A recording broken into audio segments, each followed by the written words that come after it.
Hello friends, very good morning. Welcome to daily economy news analysis. మీరు వైజాగ్ లేదా హైదరాబాద్ నుంచి సివిల్స్కి ఆఫ్లైన్లో ప్రిపేర్ అవ్వాలి అనుకుంటే ఈ నోటిఫికేషన్ మిస్ అవ్వకండి. 1 మే నుంచి ఫీజులు పెరుగుతున్నాయి. ఎల్టీఎక్స్ క్లాసెస్లో ఫీ 1 lakh రూపీ అవుతుంది. ఈఎంఐ కూడా 10,000 per monthగా మారిపోతుంది. సో 30th April లోపు జాయిన్ అయితే మాత్రం మీకు పాత ఫీజు అయిన 70,000, ఈఎంఐ 5,000 కంటిన్యూ అవుతుంది. ఒక్క రోజులో 30,000 మారుతుంది, ప్లస్ ఈఎంఐ అమౌంట్ కూడా పెరుగుతుంది.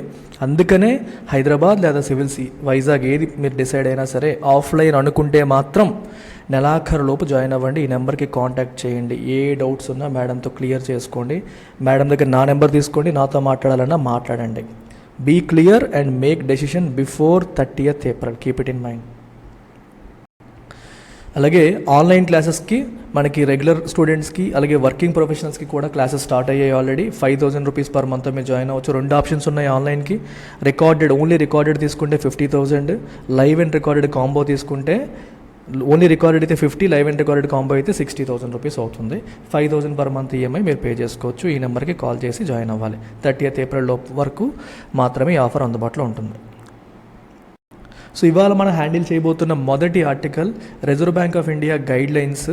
సో ఇవి April 12th వచ్చింది, కాకపోతే న్యూస్లోకి మన హిందూ పేపర్లో ఈరోజు ఇచ్చారు కాబట్టి కొంచెం లేట్ అయ్యాం మనం. But it's a very interesting news article. ఇది ఫెయిర్ లెండింగ్ ప్రాక్టీస్ గురించి వచ్చింది. Penal charges in loan accounts అంటే లోన్ అకౌంట్స్లో పీనల్ ఛార్జెస్ అంటే ఎప్పుడైనా సరే టైంకి ఎవరైనా పే చేయకపోతే లేకపోతే పూర్తిగా ఎగ్గొడితే వాళ్ళకి పెనాల్టీ వేయడం ఆస్పెక్ట్ గురించి మాట్లాడుతున్నారు. మామూలుగా ఎవరైనా సరే 1వ తారీఖు లోన్ కట్టాలనుకోండి, కట్టలేదనుకోండి, సో కొంచెం లేట్ పేమెంట్ చేశారు, లేట్ పేమెంట్కి ఛార్జెస్ పడతాయి ఒకటి. అలాగే మనకి ఇంకొకటి ఏంటంటే కొన్నిసార్లు డిఫాల్ట్ చేస్తారు, అంటే పే చేయడం మానేస్తారు. అట్లాంటి వాళ్ళు కూడా పెనాల్టీల మీద పెనాల్టీలు పడుతూనే ఉంటాయి. ఈ పెనాల్టీలు వేసే విధానంలో ఒక ఫెయిర్ ప్రాక్టీస్ అనేది ఉండాలి. యూజరీ ఉండకూడదు. యూజరీ అంటే మీనింగ్ ఏంటమ్మా? ఎక్కువగా ఎక్స్ట్రాడినరీ వడ్డీలు ఛార్జ్ చేయడం అన్నమాట. అప్పుల పైన ఎక్కువ వడ్డీలు వసూలు చేయడం, దాన్ని యూజరీ అంటారు. యూజరీ అనేది లేకుండా రీజనబుల్గా ఉండాలి అనేది ప్రధానమైన ఉద్దేశం. సో దానికోసం ఆర్బీఐ ఏం చేసిందంటే చాలా గైడ్ లైన్స్ అనేది ఇష్యూ చేసింది. సో అందులో ఆ ఇంపార్టెంట్ గైడ్ లైన్స్ అనేవి మనం ఒకసారి చూద్దాం. ఏంటి ఆ గైడ్ లైన్స్, ఇంపార్టెంట్ పాయింట్స్ ఏంటనేది మనం చూద్దాం. సో బేసికల్గా ఇక్కడ ఒక పాయింట్ మీరు గమనిస్తే, the intent of levying penal interest. అసలు వడ్డీ ఎక్కువ పెనాల్టీ ఇంట్రెస్ట్ కానీ పెనాల్టీ ఛార్జెస్ కానీ ఎందుకు ఛార్జ్ చేస్తారు చెప్పండి. To inculcate a sense of credit discipline. Borrow చేసుకునే వాళ్ళకి ఒక డిసిప్లిన్ అనేది తీసుకురావడం కోసమనే పెనాల్టీ ఛార్జెస్ వేయడం అనేది జరుగుతుంది అని క్లియర్గా చెప్తోంది. And these are not meant to be used as a revenue enhancement tool. అర్థమవుతుందా? ఈ పెనాల్టీని బ్యాంకులు తమ ఆదాయాన్ని పెంచుకోవడానికి ఒక టూల్ కింద వాడుకోకూడదు. వాళ్ళు టైంకి పే చేసేలాగా వాళ్ళకి ఎంకరేజ్ చేయడం కోసమే తప్పితే దాన్ని యూజ్ చేసేసుకొని బ్యాంకులు తమ ఆదాయాన్ని పెంచేసుకొని అంటే విపరీతమైన పెనాల్టీలు వేసి విపరీతమైన వడ్డీల మీద వడ్డీలు వేసేసి ఛార్జెస్ వేసి అలా చేయకూడదు అనేది ఆర్బీఐ యొక్క ఉద్దేశం.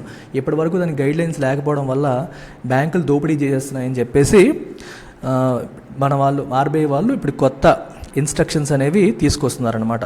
సో బ్యాంకులు చేస్తున్న ప్రాక్టీసెస్ని రివ్యూ చేసింది ఆర్బీఐ. రివ్యూ చేసిన తర్వాత కొన్ని సలహాలు సూచనలు ఇస్తుంది. సో ఫస్ట్ థింగ్ అనేది మీరు ఒకసారి చూడండి. ఇక్కడ ఏముంటుందంటే ఫస్ట్ పాయింట్, సో ఒక వ్యక్తికి ఎంత వడ్డీ వేయాలి అనేది ఆ కేటగిరీ ఇన్స్ట్రక్షన్స్ ప్రకారం వెళ్ళిపోవడమే. అది మనకేంటంటే పర్సనల్ లోన్ అయితే ఎంత, హోమ్ లోన్ అయితే ఎంత, లేకపోతే ఎడ్యుకేషన్ లోన్ అయితే ఎంత, కేటగిరీ ప్రకారం కొన్ని రూల్స్ రెగ్యులేషన్స్ ఉంటాయి, దాని ప్రకారం వెళ్ళాలి. అంతేగాని additional component of rate of ఇంట్రెస్ట్ని తీసుకురాకూడదు. అంటే అర్థం ఏంటి? ఒక అతను పే చెయ్యట్లేదు టైంకి అని చెప్పేసి 15% ఇంట్రెస్ట్ని 18% చేసేయడం, 3% పీనల్ ఇంట్రెస్ట్ రేట్ వేయడం, ఇట్లాంటివి చెయ్యకూడదు అని చెప్తోంది ఆర్బీఐ. అంటే మీరు పెనాల్టీ వేయాలంటే ఛార్జెస్ వేయండి, కానీ ఎడిషనల్ ఇంట్రెస్ట్ రేట్ కాంపోనెంట్ పెట్టవద్దు. 15% పెట్టింది 15%. నువ్వు పెనాల్టీ వేయాలా వెయ్యు, దాన్ని సెపరేట్గా రికవర్ చేసుకో. అంతేగాని 3%, 4%, 5% ఎక్స్ట్రా పీనల్ ఇంట్రెస్ట్ రేట్ వేసి వాళ్ళ దగ్గర దోపిడీ చేయొద్దని ఆర్బీఐ క్లియర్గా చెప్తోంది. అర్థమవుతుందా? ఇది చాలా చాలా ఇంపార్టెంట్. ఇది చూడండి, ఇక్కడ పీనల్ ఇంట్రెస్ట్ రేట్ అనేది మనం లెవీ చేయకూడదని చెప్పి చెప్తున్నారు. పీనల్ ఛార్జెస్ మనం లెవీ చేయొచ్చు, పీనల్ ఇంట్రెస్ట్ రేటు లెవీ చేయకూడదు. వడ్డీ రేటు పెంచేయకూడదు. ఛార్జెస్ వేసుకోవచ్చు, ప్రాబ్లం లేదు. అలాగే there shall be no capitalization of penal charges. అంటే ఫర్ ఎగ్జాంపుల్ నువ్వు టైంకి పే చేయలేదని చెప్పి 5,000 రూపాయలు పెనాల్టీ వేసాడు అనుకోండి, ఈ 5,000ని పెనాల్టీ కిందే ఉంచాలి. దీన్ని తీసుకొచ్చి అసల్లో కలిపేయకూడదు. ప్రిన్సిపల్లో దాన్ని కలపకూడదు. It should not be added to principal. గుర్తుపెట్టుకోండి, ప్రిన్సిపల్ అమౌంట్లో దాన్ని కలపకూడదు. సెపరేట్గా దాన్ని ఛార్జ్ చేసుకోవాలి. అయితే ఒకటి, అసలు మీద కట్టాల్సిన వడ్డీ ఏదైతే ఉందో ఆ వడ్డీ కట్టలేదనుకోండి, దాన్ని కాంపౌండ్ చేసుకోవచ్చు. మీకు ఒక ఎగ్జాంపుల్ చెప్తాను. ఒక 1,00,000 రూపీస్ ఎవడైనా లోన్ తీసుకున్నాడు అనుకోండి, ఈ 1,00,000 రూపీస్ మీద 10% వడ్డీ అనుకుంటాం, 10% వడ్డీకి తీసుకున్నాడు అనుకుందాం. సో 10,000 రూపాయలు వడ్డీ అవుతుంది. 10,000 రూపాయలు వాడి టైంకి కట్టలేదు, 1 ఇయర్ తర్వాత 10,000 రూపాయలు కట్టలేదు. కట్టినప్పుడు అప్పుడు ఏమవుతుంది, ఇంకో 1 ఇయర్ గడిచిపోయింది అనుకోండి. ఇంకో 1 ఇయర్ గడిచినప్పుడు ఈ 1,00,000 మీద మనం 10,000 ఛార్జ్ చేస్తారు. ఈ కట్టాల్సిన 10,000 కూడా కట్టలేదుగా, దీని మీద కూడా మళ్ళీ కాంపౌండ్ చేసుకోవచ్చు. అంటే దీని మీద ఒక 1,000 రూపాయలు ఛార్జ్ చేయొచ్చు, తప్పేమీ లేదు.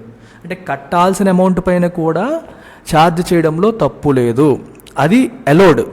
కాకపోతే ఈ 10%ని 15% చేసేయడం ఇది నాట్ అలౌడ్. అలా చేయొద్దు అని చెప్పి ఆర్బీఐ క్లియర్గా చెప్తోంది. మీరు న్యాయంగా మీకు రావాల్సిన వడ్డీ రాలేదనుకోండి, ఆ వడ్డీ మీద వడ్డీ వేసే అధికారం మీకు ఉంది. ఎందుకంటే వడ్డీ రావాలి, టైం అయిపోతుంది, దాని మీద వడ్డీ వేసే అధికారం ఉంది. కానీ ఈ కాంపౌండింగ్ చేసుకునే అధికారం ఉంది, కానీ వేరేదేమీ చేయకూడదని చెప్తోంది క్లియర్గా. ఓకేనా? ఇక్కడ ఇంకో పాయింట్ కూడా చూడండి. ఇప్పుడు it needs to be recognize that rate of interest on a loan includes appropriate credit risk premium reflecting the credit risk profile of a borrower. ఒక బారోవర్ యొక్క క్రెడిట్ రిస్క్ ప్రొఫైల్ని బేస్ చేసుకునే మీరు అతనికి ఎంత వడ్డీ ఛార్జ్ చేస్తారనేది డిసైడ్ అవుతుంది. అందులో డౌట్ ఏమీ లేదు. క్రెడిట్ రిస్క్ ప్రొఫైల్ అనేది ఒకవేళ మారిందనుకోండి, అప్పుడు మీరు క్రెడిట్ రిస్క్ ప్రీమియంని మార్చొచ్చు, వడ్డీ రేట్ని మార్చొచ్చు. ఈ పాయింట్ ఏంటి మీకు ఒక ఎగ్జాంపుల్ చెప్తే అర్థమవుతుంది. సో లెట్స్ సే ఇది రెగ్యులేటెడ్ ఎంటిటీ లేదా బ్యాంక్ అనుకోండి. ఇక్కడ ఒక వ్యక్తి ఉన్నాడు. ఈ వ్యక్తి గవర్నమెంట్ జాబ్ చేస్తున్నప్పుడు బ్యాంకును అప్రోచ్ అయ్యాడు. ఇది పక్కా జాబ్ కదా, పక్కాగా మనకు పేమెంట్లు వస్తాయని చెప్పి బ్యాంక్ వాడు 12% వడ్డీకి లోన్ ఇచ్చాడు. కొన్నాళ్ళకి ఇతన్ని గవర్నమెంట్ సస్పెండ్ చేసింది లేదా డిస్మిస్ చేసింది. ఇతను ఇప్పుడు జాబ్లెస్ అయిపోయాడు. సో ఇప్పుడు జాబ్లెస్ అయినప్పుడు ఏమవుతుంది, అతని క్రెడిట్ రిస్క్ ప్రొఫైల్ అనేది చేంజ్ అయింది. రిస్క్ ప్రొఫైల్ అనేది చేంజ్. అసలు క్రెడిట్ రిస్క్ అంటే అర్థం ఏంటి? క్రెడిట్ అంటే అప్పు, రిస్క్ అంటే ఇచ్చిన అప్పు తిరిగి వస్తుందా లేదా అనే సిచ్యువేషన్ మనం రిస్క్ అంటాం. క్రెడిట్ రిస్క్ ఎవరికి ఎక్కువ ఉంటుంది? గవర్నమెంట్ ఎంప్లాయీకి అప్పు ఇచ్చినప్పుడు క్రెడిట్ రిస్క్ ఎక్కువ ఉంటుందా? ఉండదు. తనకి స్టేబుల్ ఇన్కమ్ ఉంటుంది, కడతాడన్న నమ్మకం ఉంటుంది. జాబ్ లేని వాళ్ళకి ఇచ్చారనుకోండి, తను ఎక్కడి నుంచి తెస్తాడు, ఎక్కడి నుంచి రీపే చేస్తాడన్న భయం ఉంటుంది. So credit risk will be more when someone is jobless. So ఇప్పుడు తన రిస్క్ ప్రొఫైల్ ఏమైనట్టు, చేంజ్ అయినట్టు. మీరు తనకి జాబ్ ఉన్నప్పుడు 12%కి ఇచ్చారు, తన రిస్క్ ప్రొఫైల్ ఇప్పుడు చేంజ్ అయిపోయింది. సో అలాంటప్పుడు దీని ఒక 14%కో రిస్క్ పెరిగింది కాబట్టి చేంజ్ చేసే అధికారం బ్యాంకుకు ఉంటుంది అని చెప్తుంది ఆర్బీఐ ఇక్కడ. అలా రిస్క్ ప్రొఫైల్ చేంజ్ అయినప్పుడు it undergoes change. REs will be free to alter credit risk premium. Risk ప్రీమియంని ఆల్టర్ చేసుకోవచ్చు అని చెప్పేసి క్లియర్గా as per terms and conditions చేసుకోవచ్చు అని చెప్పేసి చెప్తుంది. అంటే ముందు టర్మ్స్ అండ్ కండిషన్స్ అది మెన్షన్ చేసి ఉంటే చేసుకోవచ్చు, దాంట్లో ప్రాబ్లం లేదు. ఇంకో పాయింట్ ఏం చెప్తుంది ఆర్బీఐ, మీరు ఎంత పెనాల్టీ వేస్తారనేది ఎలా ఉండాలి, it should be proportional to default or non compliance. అంటే మీరు పెట్టిన ఏ టర్మ్స్ అండ్ కండిషన్స్ వాళ్ళు ఫాలో అవ్వలేదు, ఎన్ని ఫాలో అవ్వలేదు, ఎంత అమౌంట్ డిఫాల్ట్ చేశారు, ఇలాంటి దాన్ని బేస్ చేసుకుని ప్రపోర్షనేట్గా వేయాలి. 1,000 రూపాయలు డిఫాల్ట్ చేస్తే 10,000 రూపాయలు పెనాల్టీ వేయచ్చా? వేయకూడదు. అందుకే ఇట్ షుడ్ బి ప్రపోర్షనల్, దానికి ప్రపోర్షనల్గా ఉండాలి. ఎంత చేశారో దానికి తగ్గట్టుగా ఉండాలి అని అర్థం. రెండో ఆస్పెక్ట్ ఏంటి అంటే మనకి RE shall not be discriminatory. ఇక్కడ ఆర్ఈ అంటే రెగ్యులేటెడ్ ఎంట్రీ, అంటే ఆర్బీఐ ద్వారా రెగ్యులేట్ చేయబడుతున్న బ్యాంకింగ్ సంస్థ అని అర్థం అనమాట. Within a particular loan or product category, ఒక పర్టికులర్ లోన్ కేటగిరీలో డిస్క్రిమినేషన్ ఉండకూడదు. పెనాల్టీ వేసేటప్పుడు సమానంగా వేయాలి పెనాల్టీ. అంటే మీరు హోమ్ లోన్ వేసారనుకోండి, హోమ్ లోన్కి పెనాల్టీకి రూల్స్ ఏమైనా ఉంటాయి, అందరికీ ఒకే రూల్ ఉండాలి, రూల్కి మారిపోకూడదు. అర్థమవుతుందో? ఇది గుర్తుపెట్టుకోండి. అలాగే ఇండివిజువల్ బారోవర్స్కి మీరు పెనాల్టీ వేసేటప్పుడు ఆ పెనాల్టీ అనేది కార్పొరేట్ వాళ్ళకి వేసేదానికంటే ఎక్కువ ఉండకూడదు. Shall not be higher than penal charges applicable to non individual అంటే కార్పొరేట్స్. అంటే కార్పొరేట్స్కి అయితే తక్కువ పెనాల్టీ వేసి ఇండివిజువల్స్కి అయితే ఎక్కువ పెనాల్టీ వేయకూడదు. వాళ్ళకి ఎలా వేస్తున్నారో అదే రకంగా వీళ్ళకి వేయొచ్చు లేదా తక్కువ వేయొచ్చు, కానీ వాళ్ళకంటే ఎక్కువ వేయకూడదు అనేది అనదర్ గైడ్ లైన్. అర్థమవుతున్నాయా? ప్లస్ ఇంకొకటి ఏం చెప్తుంది ఆర్బీఐ, ఈ పెనాల్టీ ఛార్జెస్, కండిషన్స్ ఇవన్నీ కూడా కస్టమర్స్కి లోన్ సైన్ చేసుకున్నప్పుడే క్లియర్గా చెప్పాలి. దాంతోపాటు ప్రతి మంత్ రిమైండర్స్ పంపిస్తారు చూడండి, రిమైండర్స్ పంపినప్పుడు కూడా ఇన్ఫామ్ చేస్తూ ఉండాలి. ఇక్కడ చూడండి, whenever reminders for payment of instalments are sent applicable penal charges shall also be communicated. ఎంత పెనాల్టీ పడుతుంది మీరు లేట్ చేస్తే అని దాన్ని కూడా కమ్యూనికేట్ చేయాలి. కమ్యూనికేట్ చేయాలి. సో ఇదంతా స్టోరీ అమ్మ. ఇవన్నీ కూడా ఆర్బీఐ తీసుకొద్దాం అనుకుంటున్న గైడ్లైన్స్. సో అందుకే ఇది డ్రాఫ్ట్ సర్క్యులర్ అని చెప్పన్నారు. మీ కామెంట్స్ ఏమైనా ఉంటే మీరు ఇవ్వచ్చు అని చెప్పి బ్యాంకులకు చెప్పడం జరిగింది. అన్ని కమర్షియల్ బ్యాంక్స్కి ఇన్ఫార్మ్ చేయడం జరిగింది. బ్యాంక్స్ వాళ్ళ కామెంట్స్ ఇస్తే వాటిని ఇన్కార్పొరేట్ చేసి ఏమైనా మార్పులు చేర్పులు చేసి ఫైనల్గా సర్క్యులర్ అనేది కన్ఫర్మ్ చేస్తారనమాట. ఇది story of penal charges. So next ఆర్టికల్కి వెళ్దాం. నెక్స్ట్ ఆర్టికల్ చాలా interesting article, the EU's new crypto regulation. Crypto currency గురించి మీరు ఆల్రెడీ వింటూ ఉన్నారు. ఏ గవర్నమెంటు రెగ్యులేట్ చెయ్యని, అంటే ఏ గవర్నమెంటు ఇష్యూ చెయ్యని కరెన్సీ అది. మామూలుగా కరెన్సీ అనగానే మనకి they are issued by the governments కదా. ప్రధాన ఇండియాలో రూపీ, చైనాలో యుబాన్, యుఎస్లో డాలర్, ఇవన్నీ ఎవరు ఇష్యూ చేస్తున్నారు? గవర్నమెంట్స్ ఇష్యూ చేస్తున్నాయి. ఇవన్నీ గవర్నమెంట్స్ ఇష్యూ చేస్తున్నాయి. కానీ క్రిప్టోని గవర్నమెంట్ ఇష్యూ చేయట్లేదు. క్రిప్టో గవర్నమెంట్ రెగ్యులేట్ చేయట్లేదు, గవర్నమెంట్ ఇష్యూ చేయట్లేదు. అండ్ గవర్నమెంట్కి క్రిప్టోకి నార్మల్ వాటికి డిఫరెన్స్ ఏంటి? ఇవన్నీ సెంట్రలైజ్డ్, అంటే ఒకళ్ళు కంట్రోల్ చేస్తారు ఫ్లోని. ఇవాళ ఎన్ని రూపాయలు మార్కెట్లో ఉండాలనేది ఆర్బీఐ కంట్రోల్ చేస్తుంది.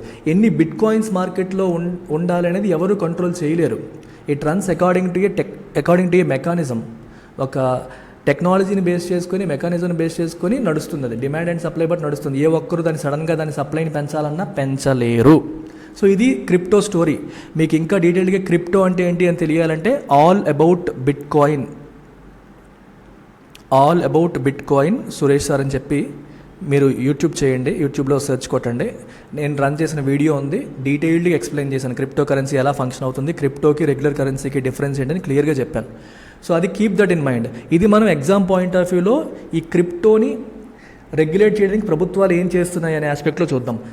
మనకి యూరోపియన్ యూనియన్ వాళ్ళు ఇప్పుడు క్రిప్టో కోసం ప్రాపర్ లెజిస్లేషన్ని తీసుకొచ్చారు. ఓకే, స్టోరీ ఇక్కడ మీకు క్లియర్గా రాశారు, ఒకసారి చూద్దాం.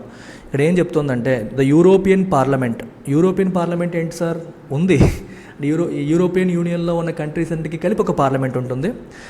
It is the legislative body of 27 country bloc European Union అనమాట. It has approved the world's first set of comprehensive rules to bring largely unregulated crypto currency markets under the ambit of regulation by government authorities. World's first comprehensive rules. అంటే crypto కరెన్సీని ఇప్పటివరకు అది అన్రెగ్యులేటెడ్గా ఉంది, అంటే government guidelines ఎక్కడ లేవు. So European union వాళ్ళు మొట్టమొదటిసారి క్రిప్టోని రెగ్యులేట్ చేయడానికి ప్రాపర్ కాంప్రహెన్సివ్ గైడ్లైన్స్తో ఒక చట్టాన్ని తీసుకొస్తున్నారు. ఈ చట్టం పేరేంటి? మీకా, మార్కెట్స్ ఇన్ క్రిప్టో అసెట్స్. చట్టం పేరేంటమ్మా? Markets in crypto assets. It will come in to force after formal approval by member states approval ఇవ్వగానే ఇది ఫోర్స్లోకి వచ్చేస్తుంది. It will come in to force after formal approval by member states అనమాట. So వాళ్ళ ఇంటర్నల్గా కూడా వాళ్ళ పార్లమెంట్స్లో అప్రూవల్ రాగానే వచ్చేస్తుంది అనమాట. అయితే ఈ రెగ్యులేషన్ తేవడానికి గల కారణాలు ఏంటి? What is the reason for bringing the regulation ఎందుకు తీసుకొచ్చారంటే, ఒకటి, క్రిప్టో ఇండస్ట్రీకి ప్రజెంట్ ఒక కామన్ రెగ్యులేషను గైడ్లైన్స్ లేకపోవడం వల్ల సిస్టమేటిక్గా లేవు. ఎవరికి నచ్చినట్టు వాడు దాంట్లో ట్రేడింగ్ చేసుకుంటున్నాడు, ఎవరికి నచ్చినట్టు వాళ్ళు యాప్స్ ఓపెన్ చేస్తున్నారు, ఎవరికి నచ్చినట్టు వాళ్ళు సంస్థలు నడిపేస్తున్నారు, సర్వీసెస్ ప్రొవైడ్ చేస్తున్నారు. దానికంటూ ఒక ప్రాపర్ రెగ్యులేషన్ అనేది లేదు. అండ్ ఇన్వెస్టర్స్కి ప్రొటెక్షన్ లేదు. క్రిప్టోలో ఎవరైనా ఇన్వెస్ట్ చేస్తే వాళ్ళు ఏమైనా దెబ్బతింటే దానికి ఒక ఇప్పుడు సెబీ యాక్ట్ ఉంది మనకి భారతదేశంలో. సెబీ యాక్ట్, మన స్టాక్ మార్కెట్స్ని రెగ్యులేట్ చేయడానికి సెబీ ఉంది, దానికి ఒక చట్టం ఉంది. ఈ చట్టం ఉండడం వల్ల ఏమవుతుంది? Investor protection. మనల్ని ఎవరైనా మోసం చేసినా, ప్రాబ్లం వచ్చినా, ఏ ఇష్యూస్ వచ్చినా సరే మనకు ఒక సెట్ ఆఫ్ ప్రొసీజర్స్ ఉంటాయి. ఎవరిని అప్రోచ్ అవ్వాలి, ఎవరు కంప్లైంట్ ఇవ్వాలి, దానికి పనిష్మెంట్ ఏంటి. చట్టం ఉండడం వల్ల వచ్చిన అడ్వాంటేజ్ అది. చట్టం అనేది లేనప్పుడు ఏమవుతుందంటే ఈ ప్రొటెక్షన్ అనేది లేకుండా పోతుంది. సో ఆ రకంగా తీసుకుంటే ఇప్పుడు ఇటువంటి చట్టం మికా అనేది మనకి యూరోపియన్ యూనియన్ వాళ్ళు తీసుకొస్తున్నారు. దీనివల్ల వాళ్ళకు కొన్ని అడ్వాంటేజ్ ఏంటి? యూఎస్తో పోల్చుకున్నా, యూకేతో పోల్చుకున్నా వాళ్ళకి ఒక కాంపిటేటివ్ ఎడ్జ్ వస్తుంది. ఎందుకంటే యూఎస్లో, యూకేలో ఈ చట్టాలు లేవు. సో చట్టాలు లేనప్పుడు ఎవరైనా సరే క్రిప్టోలో ఇన్వెస్ట్ చేయాలనుకుంటే భయపడతారు. మాకేమైనా మోసం జరిగితే ఎవరిని అప్రోచ్ అవ్వాలి, దీనిపైన చట్టమే లేదు కదా అన్న భయం ఉంటుంది. ఇప్పుడు యూరోపియన్ యూనియన్లో చట్టం వచ్చింది. సో దానివల్ల ఇండస్ట్రీ అనేది గ్రో అవుతుంది. ఇండస్ట్రీ గ్రో అయినప్పుడు వాళ్ళకి కూడా ఎలాగూ దాన్ని రెగ్యులేట్ చేయడం మొదలు పెడతారు కాబట్టి దాని నుంచి వాళ్ళకి ట్యాక్స్ ఇన్కమ్ వస్తుంది, రకరకాల లాభాలు కూడా వస్తూ ఉంటాయి అన్నమాట. సో ఈ కంట్రీస్లో రెగ్యులేటరీ క్లారిటీ లేదు, యూరోపియన్ యూనియన్లో ఇప్పుడు వచ్చేసింది. ఇంకా మీరు తీసుకుంటే క్రిప్టోలో లాస్ట్ ఇయర్ 2022లో ఏం జరిగిందంటే చాలా బ్యాంక్రప్సీస్ వచ్చాయి, చాలా సంస్థలు ఎత్తేసాయి, ఫ్రాడ్లు జరిగాయి, స్కాండల్స్ జరిగాయి, వైపౌట్ జరిగాయి. ఈ క్రిప్టో ఎక్స్చేంజ్ FTX అనే క్రిప్టో ఎక్స్చేంజే కొలాప్స్ అయిపోయింది. ఇట్లాంటివన్నీ జరిగాయి. అది వీటన్నిటిని ఒక సిస్టమేటిక్గా రెగ్యులేట్ చేయడానికి ఈ రోజు వరకు చట్టం లేదు. అందుకని ఇట్లాంటివి జరిగితే ఎలా చేయాలి, నెక్స్ట్ స్టెప్ ఏంటి, ఏం చేయాలని చెప్పి, అలాగే ఈ సంస్థలకి గైడ్లైన్స్ ఇవ్వడానికి కూడా ఒక పద్ధతి లేకుండా పోయింది. నౌ విత్ దిస్ రెగ్యులేషన్ ఆ గైడ్లైన్స్ అనేవి మనకి వస్తాయి. అది అడ్వాంటేజ్. అయితే ఈ పర్టికులర్ మీకా, ఈ కొత్త చట్టం అనేది వేటిని కవర్ చేస్తుంది, what kind of assets is it covering. Next important asset ఏంటి కవర్ చేస్తుందంటే క్రిప్టో అసెట్స్ని కవర్ చేస్తుంది. మరి దాని డెఫినేషన్ ఇచ్చారా? ఎస్. డెఫినేషన్ ఏంటంటే a digital representation of a value or a right that uses cryptography for security and is in the form of a coin or a token or any other digital medium which may be transferred and stored electronically using distributed ledger technology or similar technology. ఇది definition అనమాట. ఈ definition కిందకు వచ్చే ప్రతి asset ఈ చట్టం పరిధిలోకి వస్తుంది. ఇక్కడ అర్థమవుతుందా? ఫస్ట్ కీవర్డ్ ఏంటంటే digital representation. So physical form ఉండదు దానికి. క్రిప్టోకి ఫిజికల్ ఫామ్. ఈరోజు మనకు రూపాయి తీయమంటే జేబులోంచి మీరు తీస్తారు, బిట్ కాయిన్ తీయమంటే మీరు తీయలేరు. It appears only in digital form. దానికి అడ్రస్ ఏంటంటే ఒక డిజిట్స్, డాట్స్ అలా ఉంటాయి. ఇప్పుడు మనం నోట్ తీసుకుంటే నోట్ మీద యూనిక్ నెంబర్ ఉంటుంది. అలాగే క్రిప్టో కాయిన్స్ కానీ వీటిపైన ఫిజికల్గా ఏమి ఉండవు. అవి వాటిని ఐడెంటిఫై చేయడానికి డిజిటల్ ఫార్మాట్లోనే నోటేషన్స్ ఉంటాయి. అది మీరు గుర్తుపెట్టుకోవాలి. వీటిని మనం ఎలక్ట్రానికల్గాను మనం స్టోర్ చేయగలుగుతాము, ట్రాన్స్ఫర్ చేయగలుగుతాం. అటువంటి వాటిని ఇది రెగ్యులేట్ చేయడం అనేది జరుగుతుంది. డిస్ట్రిబ్యూటెడ్ లెడ్జర్ టెక్నాలజీ కానీ సిమిలర్ టెక్నాలజీని ఉపయోగించేవి. అంటే decentralized form of finance. Centralized, decentralized, వీటి గురించి మీకు డిఫరెన్స్ తెలియాలంటే నేను ఇందాక చెప్పినట్టు బిట్ కాయిన్ గురించి నేను చేసిన వీడియో చూడండి. You will have complete understanding, మొత్తం క్లారిటీ వచ్చేస్తుంది అనమాట. సో దీన్ని బట్టి మనకి ఏం అర్థమవుతుందంటే బిట్ కాయిన్, ఎథీరియం ఇవి కాకుండా కొత్తగా వస్తున్న స్టేబుల్ కాయిన్స్ ఇవన్నీ కూడా దీనికి ఎందుకు వస్తాయని మనకి క్లియర్గా తెలుస్తుంది. రైట్. నెక్స్ట్ వచ్చేసి ఇంకా దీని కిందకి రానివి కూడా మీరు చూడాలి. ఏవి దీనికి out of scope. For example చూడండి, షేర్స్ కావచ్చు, ఇట్లాంటివన్నీ కూడా దీని కిందకి రావు. అంటే ఆల్రెడీ ఎగ్జిస్టింగ్ రెగ్యులేషన్ కిందకు ఉన్నవేవి రావు. అలాగే నాన్ ఫంజిబుల్ టోకెన్స్ NFTs కూడా దీని కిందకి రావు. Central bank digital currencies, government issue చేసే European central bank digital currencies కూడా దీంట్లోకి రావు. ఇవన్నీ గుర్తుపెట్టుకోండి. మానిటరీ అథారిటీస్ ఇష్యూ చేసేవి రావు. అయితే కొత్త రూల్స్ ఏంటి? రూల్స్ అన్నీ మనం గుర్తుపెట్టుకోవాల్సిన అవసరం లేదు, కొన్ని మీరు తెలుసుకోండి. ఫస్ట్ ఆఫ్ ఆల్ ఏంటంటే ఈ క్రిప్టో అసెట్స్ని ఎవరైతే ఇష్యూ చేస్తున్నారో వాళ్ళకి కొన్ని కంప్లయన్స్ రూల్స్, అంటే వాళ్ళు ఫాలో అవ్వాల్సిన కొన్ని గైడ్ లైన్స్ని తీసుకొస్తుంది అనమాట. చూడండి, a legal person who offers to public any type of crypto assets. అంటే నువ్వు క్రిప్టో అసెట్స్ కొనడానికి నీకు అవకాశాన్ని కల్పించే ఏ యాప్ కానీ ఎంటిటీ కానీ దాన్ని లీగల్ పర్సన్ అని చెప్పంట. దాన్ని మనం క్రిప్టో అసెట్ సర్వీస్ ప్రొవైడర్ అంటాం. We call it crypto asset service provider. దాన్ని ఒక లీగల్ ఎంటిటీగా ట్రీట్ చేయడం మొదలు పెడతారు. అవన్నీ కూడా వీళ్ళు పెట్టిన రూల్స్ అండ్ రెగ్యులేషన్స్ కిందకి వస్తాయి. చూడండి, for example operation of A trading platform operate చేసే వాళ్ళు కావచ్చు, లేదా ఎక్స్చేంజెస్, క్రిప్టో మన స్టాక్ మార్కెట్ ఎక్స్చేంజ్ లాగా క్రిప్టో ఎక్స్చేంజెస్ కావచ్చు. వీళ్ళందరూ కూడా లీగల్ పర్సన్స్ కిందకి క్రిప్టో అసెట్ సర్వీస్ ప్రొవైడర్స్ కిందకి వస్తారనమాట. ఇవన్నీ డీటెయిల్డ్గా చదవాల్సిన అవసరం అయితే లేదు. మీరు చూడాల్సిందంతా ఏంటంటే దీనివల్ల సిస్టమాటిక్ రెగ్యులేషన్ జరుగుతుంది, రూల్స్ అండ్ రెగ్యులేషన్స్ వస్తాయి, గైడ్ లైన్స్ వస్తాయి. గైడ్ లైన్స్ ఉండడం వల్ల ఇన్వెస్టర్స్కి ప్రొటెక్షన్ అనేది ఉంటుంది, లీగల్ రికోర్స్ ఉంటుంది. ఏమైనా ఇష్యూస్ వస్తే ఎవరిని అప్రోచ్ అవ్వాలి, ఏం చేయాలి అనే ఒక క్లారిటీ అనేది దీనివల్ల వస్తుంది. అయితే దీనికి రియాక్షన్ ఏంటి? వీళ్ళు ఎలా రియాక్ట్ అయ్యారంటే, ఒకటి ఏంటంటే it is better to have a regulatory framework than having no rules at all అని చెప్పేసి వాళ్ళు ఫీల్ అయ్యారు. సో ఫస్ట్ మళ్ళీ రూల్స్ రెగ్యులేషన్స్ అని చెప్పి కొంచెం చిరాకు పడినా రూల్స్ రెగ్యులేషన్స్ ఉండడమే మంచిది. రేపు పొద్దున్న మాట పడకుండా ఉంటామనేసి రూల్స్ రెగ్యులేషన్స్ ఉంటేనే సిస్టమేటిక్గా ఉంటుంది, ప్రజలకు కూడా నమ్మకం కలుగుతుంది, more and more investors will come in to picture, industry grow అవుతుంది అని మన ఈ క్రిప్టో సర్వీస్ ప్రొవైడర్స్ అందరూ కూడా ఒక రకంగా పాజిటివ్గానే రెస్పాండ్ అయ్యారని చెప్పొచ్చు. అయితే మీరు UPSC ఆస్పిరెంట్స్ కాబట్టి ఇండియా పాయింట్ ఆఫ్ వ్యూలో క్రిప్టోకి ప్రజెంట్ ఏమైనా రెగ్యులేషన్ ఉందా? ప్రస్తుతానికైతే లేదు. India is yet to have A comprehensive regulatory framework for crypto assets. ప్రస్తుతానికి లేదు. అయితే డ్రాఫ్ట్ లెజిస్లేషన్ అనేది అవుతోంది అని రిపోర్టెడ్లీ అన్నారు. అఫీషియల్ ఇన్ఫర్మేషన్ లేదు, కానీ ప్రభుత్వం దాని మీద వర్క్ చేస్తుందని చెప్పి టాక్ అయితే ఉంది. ఫుల్ ఫ్లెడ్జ్డ్ రెగ్యులేషన్ అయితే లేదు, కాకపోతే గవర్నమెంట్ రీసెంట్గా కొన్ని స్టెప్స్ తీసుకుంది. ఏంటా స్టెప్స్ మీరు చూసుకుంటే, ఒకటి ట్యాక్సేషన్ కింద తీసుకుంది. In the union budget for 2022 finance minister ఏం చెప్తుంది, crypto currency trading in India has seen a phenomenal increase and imposed 30% tax on income from transfer of any virtual digital asset.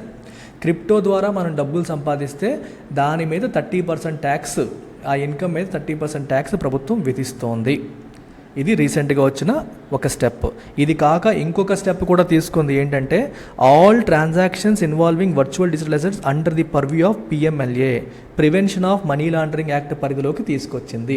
Money laundering చట్టం పరిధిలోకి crypto currency ట్రాన్సాక్షన్స్ని కూడా తీసుకురావడం అనేది జరిగింది. చాలామంది ఏం చేస్తారంటే ఇల్లీగల్గా వచ్చిన డబ్బుల్ని మామూలుగా రెగ్యులర్ కరెన్సీ ద్వారా అయితే దొరికేస్తారని చెప్పేసి క్రిప్టో అసెట్స్ కొనేస్తున్నారు. దాంట్లో బిట్ కాయిన్స్, ఈథరియం ఇట్లాంటి కాయిన్స్ అన్నీ కొనేస్తున్నారు.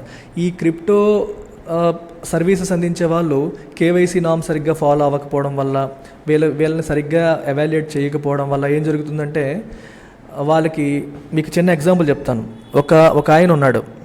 So there is a person, వీడేమో ఒక 10 కోట్లు తప్పుడు కార్యక్రమాలు, డ్రగ్ ట్రాఫికింగ్ చేసి సంపాదించాడు. ఈ 10 కోట్లు తీసుకొచ్చి ఒక క్రిప్టో అసెట్ సర్వీస్ ప్రొవైడర్ని రీచ్ అయ్యి ఈ 10 కోట్లు పెట్టి, let's say he has purchased bitcoins కొనేశాడు. వీళ్ళేమో అమ్మేశారు, ఈ 10 కోట్లు ఇచ్చేశారు. ఈ కొనేసిన బిట్ కాయిన్స్ ప్రపంచంలో వీడు ఎక్కడికన్నా పంపించేసుకోవచ్చు. దానికి అడ్డు అదుపు లేదు, ఎవరు రెగ్యులేట్ చేయరు. ఎక్కడో వేరే కంట్రీలో లేకపోతే సింగపూర్లో ఉన్న ఇంకొకళ్ళకి ఈ బిట్ కాయిన్స్ని పంపించేశాడు. నార్మల్ డబ్బులు పంపించాలంటే అఫీషియల్ ఛానల్స్లో వెళ్ళాలి, తెలుస్తుంది. బిట్ కాయిన్స్ పంపించేటప్పుడు తెలియదు. ఇట్లాంటి సిచ్యువేషన్ జరుగుతాయి. అంటే తప్పుడు మనీని క్రిప్టోలోకి తీసుకొచ్చి అక్కడ నుంచి ఇంటర్నేషనల్గా ట్రాన్స్ఫర్లు చేసేసుకుంటున్నారు. ఇట్లాంటివి జరుగుతున్నాయని చెప్పేసి గవర్నమెంట్ రీసెంట్గా ఏం చేసిందంటే ఆల్ క్రిప్టో ట్రాన్సాక్షన్స్ కూడా పిఎంఎల్ఏ పరిధిలోకి తెచ్చింది. సో కాబట్టి ఈ సర్వీస్ ప్రొవైడర్స్ అందరూ కూడా they are bound to provide information to గవర్నమెంట్కి ఇన్ఫర్మేషన్ ప్రొవైడ్ చేయాలి. కేవైసీ నామ్స్ ఫాలో అవ్వాలి. ఎవడి నుంచి వచ్చింది మొత్తం అంతా చెప్పాలి, డీటెయిల్స్ తీసుకోవాలి. ఈ డీటెయిల్స్ గవర్నమెంట్కి పాస్ ఆన్ చేయాలి. చేయకపోతే వీళ్ళకి లయబిలిటీ ఉంటుంది, రెస్పాన్సిబిలిటీ మీరే తీసుకోవాల్సి ఉంటుందని ప్రభుత్వం కొన్ని రూల్స్ ఈ మధ్యన తీసుకొచ్చింది. సో ఇది క్రిప్టో కదా. ఇండియాలో కూడా కొత్త రూల్స్ వస్తాయి, గైడ్లైన్స్ వస్తాయి. వచ్చిన తర్వాత మనం చూద్దాం. ఫుల్ ఫ్లెడ్జ్డ్ లెజిస్లేషన్ అయితే ప్రస్తుతానికి లేదు. ఒకటి 30% ట్యాక్స్ విధిస్తోంది క్రిప్టో మీద వచ్చిన ఆదాయంతో, తర్వాత పిఎంఎల్ఏ పరిధిలోకి తీసుకొచ్చింది. ఈ 2 పాయింట్లు గుర్తుపెట్టుకోండి. 30% ట్యాక్స్ పిఎంఎల్ఏ పరిధిలోకి తీసుకొచ్చింది, అంతే. సో 3వ article of the day, welfare law for gig workers in రాజస్థాన్లో గిగ్ వర్కర్స్కి ఒక వెల్ఫేర్ లా తీసుకొస్తున్నారు. Who is a gig worker? Employer relationship లేకుండా పనిచేసే వాళ్ళందరూ gig workers. You can call them independent contractors లేదా ప్లాట్ఫామ్ వర్కర్స్. ఫర్ ఎగ్జాంపుల్ స్విగ్గీలో పనిచేస్తున్నావు అంటే నువ్వు స్విగ్గీ సంస్థలో నువ్వు ఎంప్లాయీ కాదు, you're a contractor, you're like an independent contractor. నీకు నచ్చినప్పుడు నువ్వు చేస్తావు, చేసినప్పుడు నీకు కమిషన్ వస్తుంది. నువ్వు చేయడం మానేస్తే వాడేం అండవు. So rules are quite flexible. ఎప్పుడు కావాలంటే జాయిన్ అవుతావు, ఎప్పుడు చేయాలన్నప్పుడు చేస్తావు, ఎప్పుడు కావాలంటే మానేస్తావు. సో నీకు స్విగ్గీకి ఉన్న రిలేషన్ అనేది ఎంప్లాయీ రిలేషన్ కాదు. ఎంప్లాయీ రిలేషన్ కాదు కాబట్టి స్విగ్గీ వాడికి ఫ్రీడమ్ వచ్చేస్తుంది. ఏ విషయంలో నీకు ఇన్సూరెన్స్ ఇవ్వక్కర్లేదు, నీకు పిఎఫ్ ఇవ్వక్కర్లేదు, నీకు ఎటువంటి సోషల్ సెక్యూరిటీ ప్రొవైడ్ చేయాల్సిన అవసరం వాడికి లేదు. దానివల్ల గిగ్ వర్కర్ లైఫ్ డేంజర్లో పడుతుంది. సడన్గా తనకి ఏమన్నా అయినా సరే స్విగ్గీ వాడు నీకేమీ హెల్ప్ చేయడు, జొమాటో వాడు నీకు హెల్ప్ చేయడు, ఓలా వాడు హెల్ప్ చేయడు, ఉబెర్ వాడు హెల్ప్ చేయడు. బికాజ్ మీ ఇద్దరి మధ్య ఉన్న రిలేషన్ ఎంప్లాయర్ కాదు. ఫార్మల్ ఎంప్లాయర్ రిలేషన్ ఉంటే వాళ్ళు కంపెనీకి కొన్ని రెస్పాన్సిబిలిటీస్ ఉంటాయి. మెడికల్ ఇన్సూరెన్స్ ఇవ్వడమో, హెల్త్ ఇన్సూరెన్స్ ఇవ్వడమో, పిఎఫ్ ఇవ్వడమో, గ్రాట్యుటీ ఇవ్వడమో కొన్ని ఉంటాయి. ఆ రిలేషన్ లేకుండా పనిచేసే వర్కర్స్ని గిగ్ వర్కర్స్ అంటారు. అయితే వాళ్ళ వెల్ఫేర్ కోసం ఇప్పుడు రాజస్థాన్ గవర్నమెంట్ అనేది ఒక చట్టం అనేది తీసుకొస్తుంది. ఈ చట్టం ఏం చేస్తుందంటే ఒక యూనిక్ ఐడి, ప్రతి గిగ్ వర్కర్కి కూడా ఒక యూనిక్ ఐడి క్రియేట్ చేసి ఇవ్వాలి. అది 3 సంవత్సరాల పాటు వ్యాలిడ్ అవ్వాలి. ఈ రెస్పాన్సిబిలిటీ ఎవరిదంటే ఆ పర్టికులర్ ప్లాట్ఫామ్ వాళ్ళే. చూడండి ఇక్కడ, the board shall generate a unique ID for every worker registered with 1 or more aggregators in the state. So ఈ ప్లాట్ఫామ్ వాళ్ళందరూ కూడా బోర్డుతో మనకి డేటా అంతా ఇవ్వాలి. ఇచ్చిన తర్వాత వీళ్ళు బోర్డు ఏమో యూనిక్ ఐడి జనరేట్ చేస్తుంది. గవర్నమెంట్ క్రియేట్ చేస్తున్న బోర్డు యూనిక్ ఐడి జనరేట్ చేస్తుంది. బోర్డుకి ఇన్ఫర్మేషన్ ఇవ్వాల్సిన బాధ్యత ఈ ప్లాట్ఫామ్కి ఉంటుందన్నమాట. ఏ ప్లాట్ఫామ్ అయితే ఈ ప్రావిజన్స్ని ఫ్లౌట్ చేస్తుందో, అంటే రూల్స్ని ఫాలో అవ్వదో, అంటే డేటాను ఇవ్వకపోవడం కావచ్చు, షేర్ చేయకపోవడం కావచ్చు, ఇవన్నీ చేస్తుందో వాళ్ళకి 10 లక్షల వరకు ఫైన్ పడుతుంది ఫస్ట్ టైం తప్పు చేస్తే. సబ్సీక్వెంట్ ఫైన్స్ ఇంకా తప్పులు కంటిన్యూ అయితే 1 crore వరకు పెనాల్టీ పడే అవకాశం అనేది ఉంది. ఓకేనా. ఇంకా bill empowers the board to recommend the suspension of operations. ఇది ఫాలో అవ్వని వాళ్ళని కంప్లీట్గా వాళ్ళ ఆపరేషన్స్ని సస్పెండ్ చేయమని రికమెండ్ చేసే అధికారం కూడా బోర్డుకి వచ్చేస్తుంది అనమాట. ఇది స్టోరీ. ఓకే.